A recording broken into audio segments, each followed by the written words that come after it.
বাংলাদেশ জামাত ইসলামী কর্তৃক আয়োজিত আজকের এই অবস্থান কর্মসূচিতে উপস্থিত আছেন বাংলাদেশ জামাত ইসলামের কবিরাট উপজেলার সম্মানিত আমির জনাব ফখরুল ইসলাম মিলন ভাই।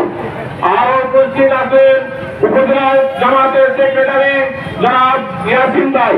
আরো উপস্থিত আছেন আমাদের বিভিন্ন পর্যায়ের নেতৃবৃন্দ। সবাইকে উপস্থিত জনতা, সবাইকে আসসালামু আলাইকুম ওয়া রাহমাতুল্লাহি ওয়া বারাকাতুহু।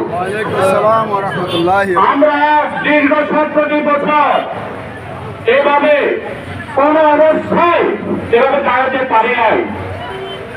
আমরা অনেক ত্যাগের বিনিময়ে আজকের এই স্বাধীনতা পেয়েছি।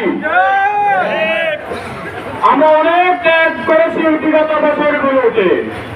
আমাদের জনগণ, আমাদের বিভিন্ন পর্যায়ের কর্মীরা কবিরহাট অফিস ঘোরাফেরা করতে পারে নাই, বিভিন্ন এলাকায় চলাফেরা করতে পারে নাই। সকলের বিভিন্ন পর্যায়ে আমি নিজের ব্যক্তিগতভাবে অনেক ক্ষয়ক্ষতির সম্মুখীন হয়েছি। প্রিয় ভাইয়েরা, আমাদের এই স্বাধীনতাকে আমরা চেতনা মূল্যে ধরে রাখার চেষ্টা করব। আমি কবিরহাট সাহিত্য সাংস্কৃতিক সংসদের পক্ষ থেকে সকলকে মোবারকবাদ জানিয়ে আমি আমার সংক্ষিপ্ত কথা এখানে শেষ করলাম। আসসালামু আলাইকুম ওয়া রাহমাতুল্লাহ।